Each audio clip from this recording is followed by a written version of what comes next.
Welcome back to Links Without Friends. Hopefully the last edition of Links Without Friends for some time. But today is Robot and Nonsense, which I know is a lot of people's favorites. And we have a lot of stories about both today. So let's get right into it. If you're wondering, if you haven't watched any other episodes this week, you're wondering what's going on with the empty chairs, go back to Tuesday. Watch the Tuesday one. Let's get started with another promise that AI is not going to take jobs, which is really rings hollow when we are seeing exactly that playing out rapidly. But Gartner, an analysis firm, says no. They say all IT work will involve AI by 2030, but jobs are safe. So they're going into this whole thing that's like, yeah, you'll have AI in your IT job. You'll have to use it to keep up. But we're still going to need human IT, which is probably true because AI is not that good yet. It might be someday, but it's not there yet. However, I wonder if they considered the fact that AI does replace other jobs. Like maybe it's bad at IT, but it's good at customer service, or it's good at data analysis or something like that. IT generally is supporting the rest of the workforce, right? You're giving them the means to use the technology. So if the rest of the workforce doesn't need IT, why would the IT not be affected? That's my confusion with this prediction. And also the fact that we're seeing in real time that AI is definitely taking jobs everywhere. And that is something that everybody is expecting to continue. And we saw that Oracle is literally expecting to double every year for the next 3 years. And OpenAI is definitely expecting to spend a lot of that money and probably give a lot of it to Oracle.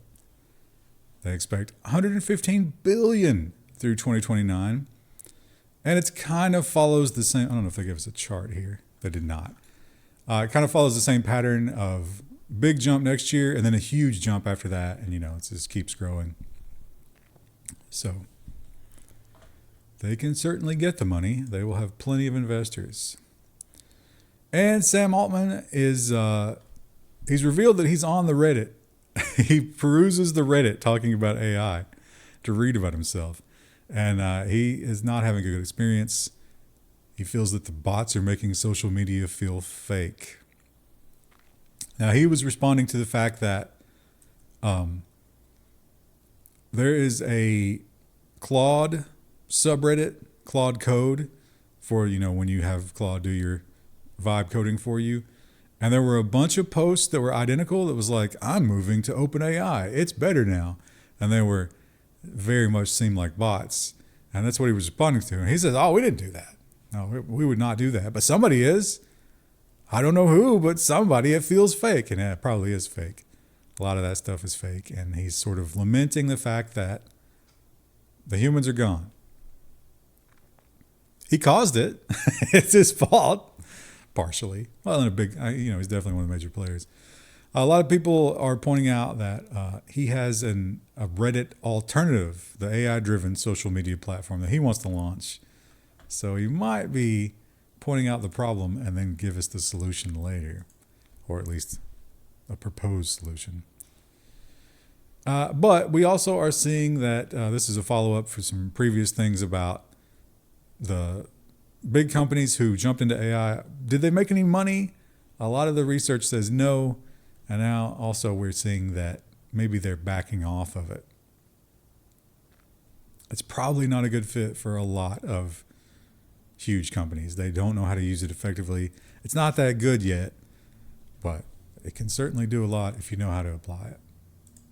It's also true they probably have no idea how to apply it.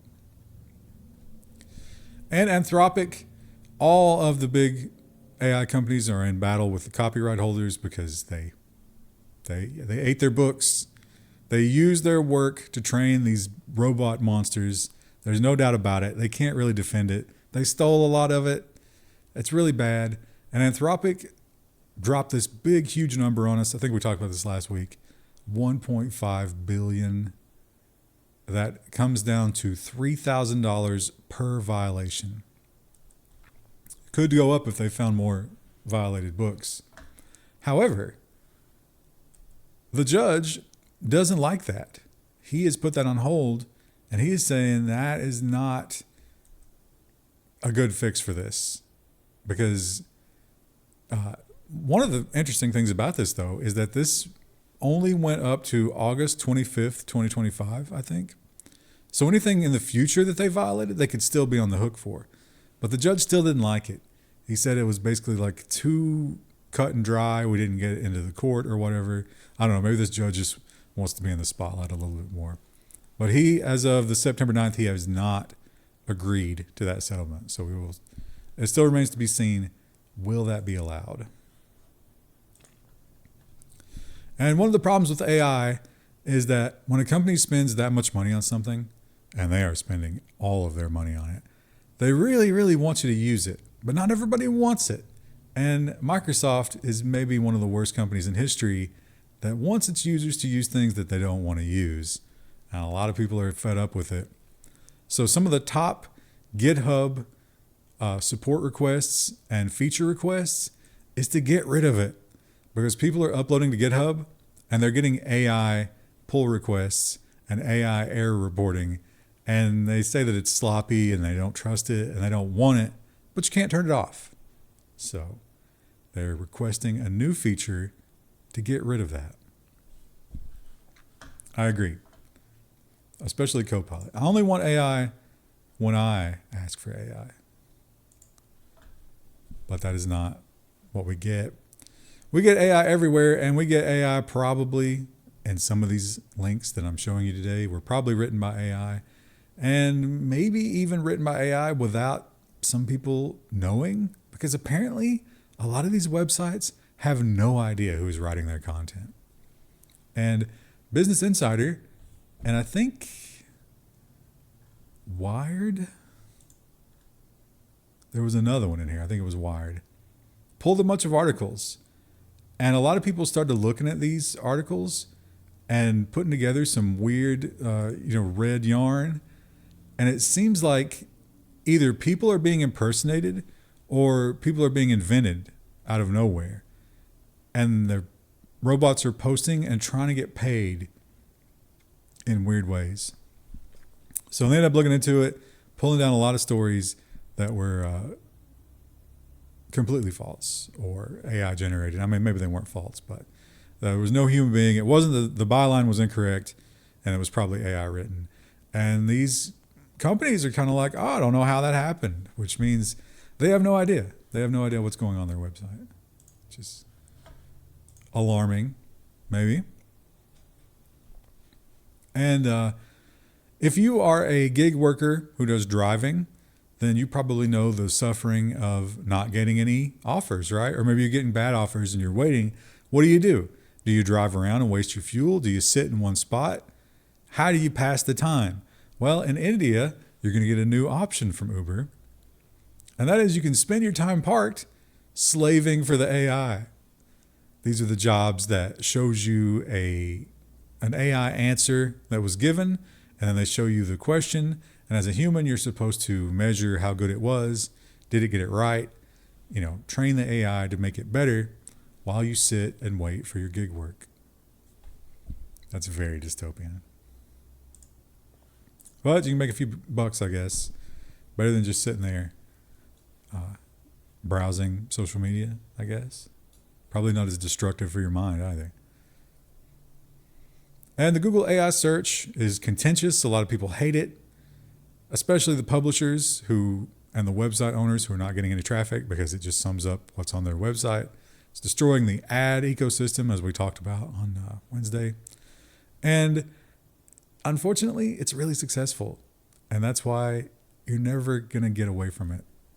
And they're going to make it the default. Now, they haven't said this outright, but they've certainly hinted at it. There was a series of tweets. This guy's actually advocating for it. I don't know. But that one click to get to AI mode, there's like, oh, that's too much. Too much for most people. We have to give it to them automatically. I don't want it. I'll admit, though, that sometimes I'll search for stuff, and if the answer's right there, I stop. And it's just too easy. And they're going to make it even easier. And it's easy to fake humans, especially when those humans don't have anything of merit to say, and they're just It's a soulless automaton mimicking soulless automatons, as in social media influencers. And so in Germany, I can't remember which country this is in, but somewhere Vodafone had this young lady right here, and she is AI generated 100%. That's the future.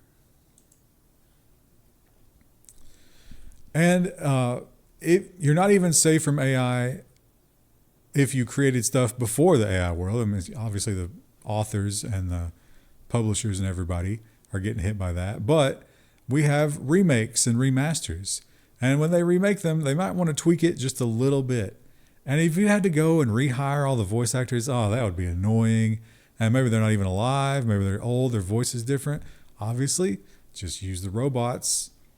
And so they remastered Tomb Raider 4 through 6. And some of the foreign voice actors, the French and Brazilian versions of these, Portuguese, I guess, they needed better lines. During the tutorial, they figured out that some of the lines didn't make sense. They wanted to make it more clear. So they just used AI to simulate the voice. And they've been caught doing that. And they're deeply sorry, and they'll never do it again. And Roku. If you have Roku on one of your televisions, they are going to abuse you, and you should get rid of that. And you should not have a smart TV at all. You should just use a computer. But what they want to do is ads. Lots and lots of ads. What they're saying is, hey, if you watch TV, you're going to see the same ads over and over, right? Because it's like the top 200 companies that can afford to advertise on these TV services. But now we have all this huge ecosystem of streaming media and stuff like that. And we want mom and pop, hometown, local businesses to make commercials. But that's expensive, right? Making a commercial costs a lot of money, not just to buy the ad time, but to make the commercial. We're just going to let AI make it. We're going to make AI ads for everybody. So, Joe's car dealership, he can use targeted advertising to only advertise in his area, even on Roku, and he can use AI to create that ad. So everybody can have an ad on Roku. What a future. And we had an outage, an Anthropic outage, which Wednesday afternoon, and cost not Wednesday past Wednesday for you, past Wednesday for me as I'm recording this. And a lot of people were kind of caught off guard by the fact that they didn't realize how dependent they were on it. And they joked that they were coding like cavemen, meaning they had to actually do everything themselves. I'll admit, my knowledge of syntax is rapidly decreasing because I don't ever have to reinforce it. If I need syntax, you just ask. That's probably not good long term, but what am I going to do? Fight the future? And NPM is a technology that is used a lot on the modern web. I mean, probably most of the websites that you've used today have used it in some manner. And it is a package management. Supply chain attacks are a problem, and this one was massively huge. So we had a bunch of packages that were compromised. What happened here is one of the maintainers got phished. They got access to all of these. The big ones were debug and chalk. And as you can see here, 300 million downloads per week. And there were a couple of other big ones here too. Now, this is only if you updated during a specific period of time, 9 a.m. through 11:30 a.m. Eastern time on the day in question. But if you did, you got supply chain attacked, and you would have had no idea. So maybe check for that. NPM is really annoying about trying to keep everything up to date. I mean, it would be a nightmare without it, but it's still a nightmare with it. That's just the world we live in today. And the robots, the physical robots are out there, but in my opinion, they suck. And I don't think I'm alone here. And here is Tesla the 2.5 gen Optimus. This is not the Optimus 3, which Elon Musk says is going to be a game changer and it's going to blow your mind. This guy's not going to blow your mind. He looks a little better. He's maybe a little bit better LLM integration, but for the most part, they've just cleaned him up, made him a little bit nicer. Nothing too crazy, but this one is claiming to be disruptive, and that is R1. The Ant Group, Jack Ma, the disappearing billionaire from China, this is his company, and they've got this guy, and you can watch a little demo here, and it's very, very slow. It is shockingly slow. He's supposedly making shrimp here, but he doesn't actually do anything. Like the cup doesn't have anything in it. And my God, is he slow. I cannot emphasize enough how ridiculously slow this robot is. I don't know who they expect to buy this. Which is weird because the ones that are working in the car factory seem like they're moving okay. But these guys, I guess because they're doing a specific task. And this, I think, this is Night Robotics. I think this is the one that threw itself in the pond, if you remember that one. They had a mall security guard, and they had like a little pool of water, and it fell into it. But they have repurposed it. They probably improved since then. This one is now a parking attendant in Silver Springs, Bethesda, Maryland. Okay, yeah, right. So this guy, this is a 7-story parking garage. Somebody got shot there recently, and they have some crime there. So they're going to send this little fella in there. He's going to patrol. He's, of course, got a camera. He's got a call button for the actual security people. He's got alarms. And they interviewed some people in here to see how they felt about it. A lot of old people, it seems, in Bethesda, and they weren't super into it. Some people were somewhat hyped about it. I wonder, though, it's a 7-story parking garage. How fast is this guy moving? How much of that can he cover? Do you really improve the situation with one robot covering 7 stories? And self-driving cars are still out there, and now we have a new entry, Zoox. Zoox is going into Las Vegas, and Zoox is a little bit different. You can see here, it's kind of just a box. It's also omnidirectional. It does not have a front or a back. It can move in any direction at any time. And they did not use, every other robot car company started with a production car.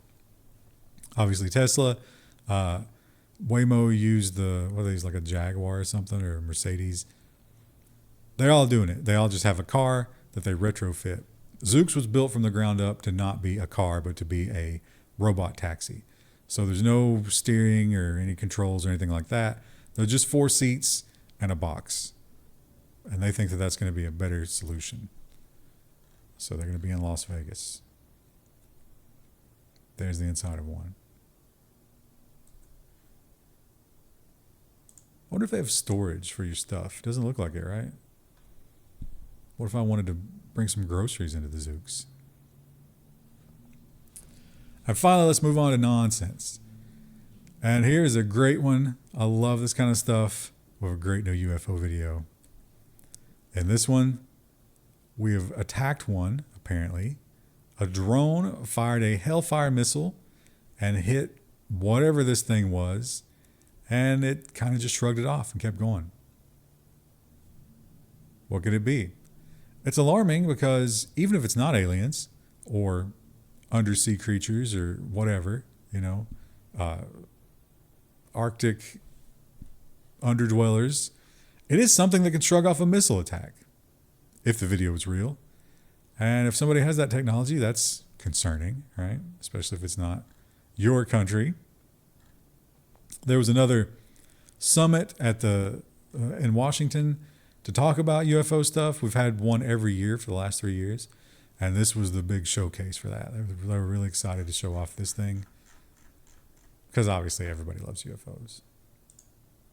But we don't have any answers. And apparently the youth of our nation also don't have any answers, Or more specifically, they have the wrong answers because they can't read or do math. And the numbers here were pretty stark, but maybe the most alarming part is the younger you went and the worse of a student that you are, the worse the performance is. So there's a huge performance gap. There are still some students who are overachieving and are average and so forth. But the further you go down the ladder, the more the gap widens. So the lowest rung of students are phenomenally stupid and totally incapable of doing basically any reading or math. They're blaming social media, AI, the usual suspects, but whatever's happening, it's not going to be good in the future. It can't be good. And maybe you think, well, that doesn't matter because I'm not going to bother with any of that employment stuff. I'm just going to win the lottery or something like it. Well, don't depend on it because those institutions are susceptible, like everything else, to failure. And the Publishers Clearinghouse, which you might all remember, well, you're probably not old enough, a lot of you, but some of you might remember Ed McMahon and the Publishers Clearinghouse. Well, guess what? That's a Mandela effect. Ed McMahon never worked for the Publishers Clearinghouse. At least not in this universe. In my universe, he did, I'm pretty sure. But anyway, this guy won in 2012, and he took the overtime payout. Usually in these kinds of things, you can take a lump sum, which will be heavily reduced, or you can get paid over time. You get more money being paid over time, assuming you don't die early. But you face this problem, which is they just went out of business. So this guy was making 200 and some thousand a year. Since 2012, he didn't save any of it. This guy was spending it all. And so now he's going to lose his house. That's astonishing. Another company did buy it, but they're only honoring certain ones based on dates, and he falls out of that. So, too bad for that guy. I hope he didn't burn too many bridges with his family during that time. And here's some good news. Well, I guess it's good or bad, depending on where you stand on it. In my opinion, it's good because both the barrel and the cracker are back, and all the various feed store advertisements and plowshares and stuff on the walls will also get to stay because Cracker Barrel has decided not to do any of their nonsense rebranding or remodeling due to the extreme public backlash. If they did that to stir up attention for Cracker Barrel and they never intended to go through with it at all, that's one of the most brilliant PR plays I've ever seen. If they actually thought that was a good idea, they are, in fact, probably doomed as a company. I've been going to Cracker Barrel a lot lately because my parents love it. I got to say, their cheeseburger. You go to Cracker Barrel, you don't think about getting a cheeseburger, right? You're going to get some country food. Don't sleep on the cheeseburger and steak fries next time you go. And Taylor Swift, she is America's sweetheart. She has been for some time. But how much of that was genuine and how much of it was just, the narrative being shaped like everything else in our world? Apparently, Yahoo Entertainment's done some polling, and only 12% think that the marriage is going to last. And the vast majority of people have said that they don't care. I agree, I don't care. I don't care about anybody marrying Taylor Swift unless it's me. But 78% said they don't care at all about this. And it really betrays how the news cycle and the narrative, the whole thing, our world would let you believe that everybody is obsessed with Taylor Swift. But in fact, most people apparently not. Or maybe they're just ashamed to admit it. Remember, these are always self-reporting. So maybe they said, I don't care about Taylor Swift. And 10 minutes later, they're on their phone like, what's happening with Tay? I got to know. And how do you escape that? The fact that our world is fake, right? It's so existentially crushing. You can't believe anything. Maybe it's a robot. Maybe it's not. Maybe it's just people shape it. Maybe it's a UFO. Who knows? Maybe it's fake. Could be a deep fake video. It's enough to make you want to just divorce your mind from all of it. How are you going to do that? It's obviously mushrooms. But watch out, because there's fake mushrooms too. Everything is fake, chat, including your psilocybin edibles. because they researchers have sampled what's out there on the market in terms of psilocybin edibles. None of them contain actual mushrooms. They contain synthetic drugs, and who even knows what kind of trip you're going to be taking. It's ridiculous. You're going to have to grow your own. Farm to table hallucinogenics is the only answer. And we live in a world where, you got your phone on you at all times. And I often will say, if you're going to do a crime, if you're going to go to a protest, whatever, if you're doing anything that's even remotely suspicious, you got to leave your phone at home. Because not only is all of your location tracking stuff going to betray you, but you might butt dial during your murder, which is what happened to this fella. So he killed this woman, and during the disposal of the body, him and his friend recorded themselves doing it. And unfortunately, fortunately, it's good they were caught. 47 years old. She is was a well-preserved 47. You think there's some magic filters going on there? She looks great for 47. What a loss. What a loss the world has suffered. They were roommates. And they were just having some kind of argument. They choked her out. And one man was having a great time in the Czech Republic by tooling around on the public roadways in a Formula car. Man, can you imagine how much fun that is? I mean, being on a track's one thing, but just chopping it up through traffic, that has to be so exciting. They've been looking for this guy for a long time. They caught him once before, but the car was parked at his house, and he was like, I don't know anything about what you're talking about. I just had this car parked here. This time they got him on the road, followed him home, and in fact, he is the man who's been driving. It's not a Formula One. It's like one of the Bush League Formula. I don't even know what you call those kinds of cars. But yeah, he had it, and he's in fact the man who has been driving it on the public roads. Czech Republic must have some pretty decent roads to be able to drive that car on a public road. That I think you would tear them to shreds around here with all the rough roads and potholes.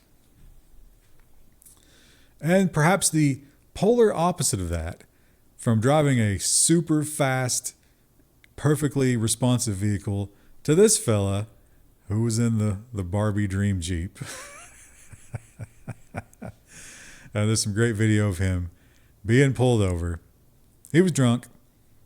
You cannot pilot the Barbie Dream Jeep while drunk. You can't pilot anything while drunk. Horse and buggy, horseback, farm tractor, riding lawnmower. This has all been tested. It's all DUI. So just heads up. Also, he claimed that he was only borrowing it to run to the corner store. Those things go, like 4 miles an hour? With a grown man's weight in them, probably less than that. You can walk faster. What's the point? Made a great headline, though. Look at these photos. They chose not to impound the Barbie Dream Jeep and instead returned it to his neighbor's daughter who had loaned it to him, which was a decent move by those cops, you got to say.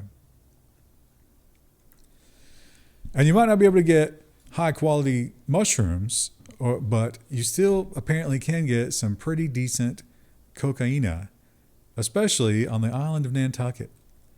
Because they've been testing the sewage, and Nantucket has 50% above average cocaine in the wastewater. I think Nantucket is a very rich place, right? So yeah, probably getting some really good high-quality powder out on the Nantucket Island. And they know it's in the wastewater. They got some great charts here. Look at this. Monitoring it. What a fun job, monitoring the wastewater for drugs. I bet that's not crack either. I bet that's powder. And here's a great video which shows that, even in the most peaceful places in the world, maybe not the world, but in the country perhaps, there's going to be violence. As this old gal blasted her neighbor in the face with a flare. And the whole thing was caught on her Ring doorbell cam. We'll take a quick look at it here. There she is, and boom, right in the face. He sort of just like, oh, and then look at this takedown. This is a very poor takedown. I mean, it's an old lady. I think you could have easily gotten a better takedown on her. He should have hit the double leg, and he could have put her right on her back. Probably would have split her skull open. But apparently this resulted from arguments about his dog and her cat. And the way he says it, when she brings the cat outside, it drives the dog into a rage. And so he asks her to keep the cat inside, which is nonsense. Like, oh, you get to bring your dog outside, she doesn't get to bring her cat. But he created this rivalry between them. And she decided to bring out the flare gun. Hell of a shot, too, because if you see, it doesn't look like she's aiming down the sights. It looks like she's shooting from the hip. And a flare gun, probably not the most accurate firearm in the world. And she got him dead in the face. Also, this website complex, it has related products down here. What products would you think would be related to a flare gun attack? Well, it's Elton John's Honky Chateau. I don't know. I don't think he wrote any songs about flare guns. He did have Ballad of a Well-Known Gun, which is my favorite Elton John deep track. I would say check that out. You know, it's not one of his hits, but it's a fantastic song. However, that was on Tumbleweed Connection, so it can't be that. And I love to point out a little police hypocrisy, and there's never any shortage of it, especially in New York, where the cops are drinking and driving. And somebody has pulled up some records and got some leaks. And yeah, all of these are cops who were drunk, wrecked their car. So imagine all the ones that don't wreck.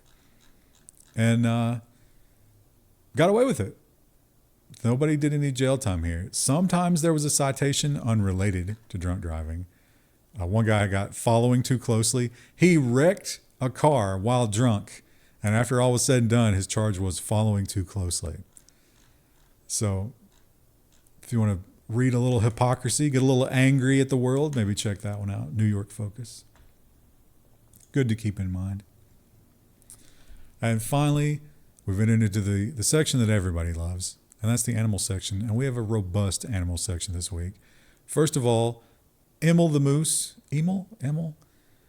He is in Austria. You might be thinking, okay, why is that? No one cares. It's a moose in Austria. Well, moose don't belong in Austria. They never go there. But this guy has crossed over through the Czech Republic from another country. I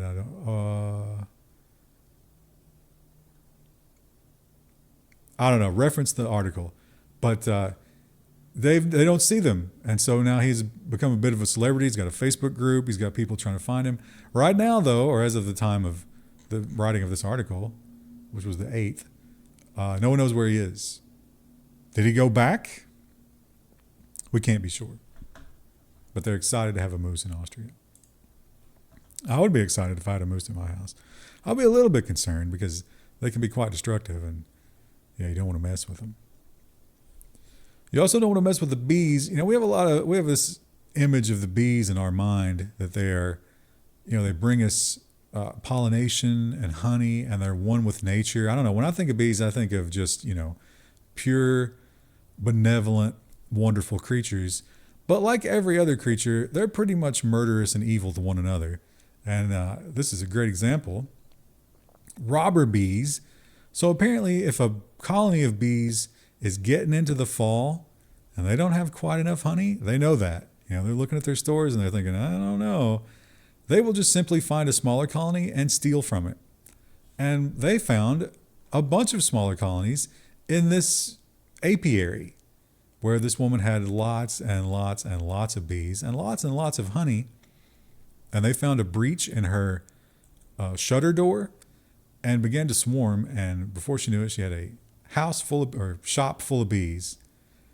She was skilled in beekeeping and managed to trap them in a bathroom and relocate them. But she had to scramble and protect her precious honey. And this is the Jurassic Park effect. I don't remember the scientific name, something Genesis. But it's when a baby or a mommy reptile can simply reproduce based on nothing but her own genetics. And it happens usually in captivity because, you know, the biological imperative, that's what they're built to do. That's what everything is built to do. They can't do it. And eventually it just happens. And this was an iguana. An iguana has had her own babies. And everybody's excited about it. There's one of the babies there.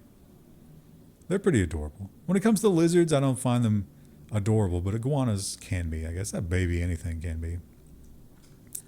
But she had a bunch of them, laid a bunch of eggs, and they test them. They were fertilized, and they're all healthy and happy.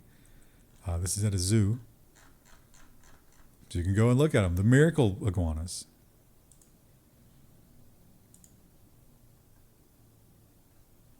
Fantastic. And the Ding Dong Ditch has a lot of different names. There's one in German here that they don't talk about here. But we just had a story in America where a dude shot some kids who were doing that. I mean, it is very annoying. I don't know if it rises to the levels of shooting, but these Germans were getting it. It was happening to them, and it was happening over and over. And they kept checking, and this was like the most brilliant ditcher in the world because they had security cameras. They couldn't catch them. What was it? It was this fella here. I don't know if it's a fella. It might be a girl. This slug it was one of those places that have like it's an apartment complex and all the different numbers are there and you can ring them to let you in.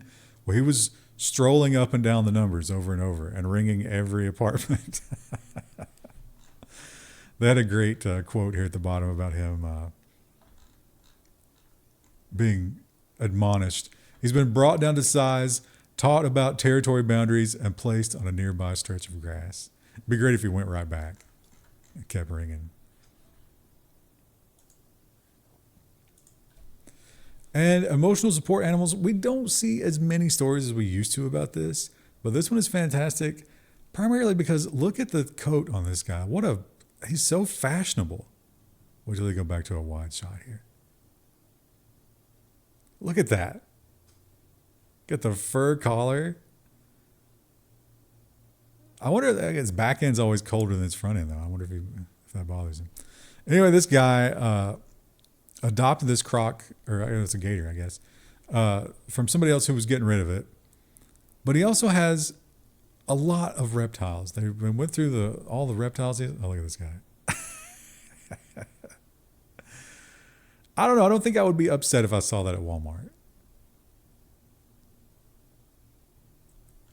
But some people were, and Walmart in particular was, and so he has now been asked not to bring the gator back.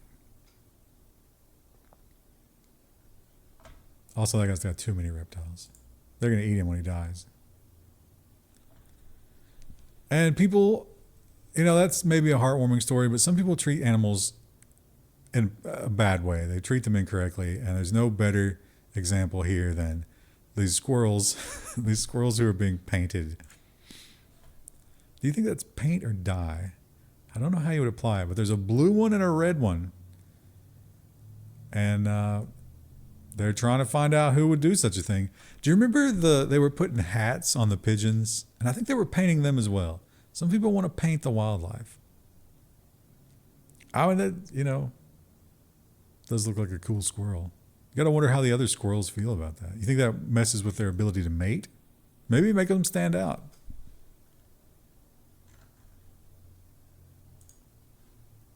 And finally, definitely the animal story of the week is this fella, a baby raccoon who, I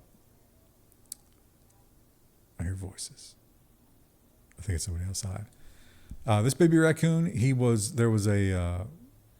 no, it's not. I hear voices because it's this video playing through the headphones. Ruined our last story. Let's start over. Baby raccoon. What did he do? He got into a dumpster.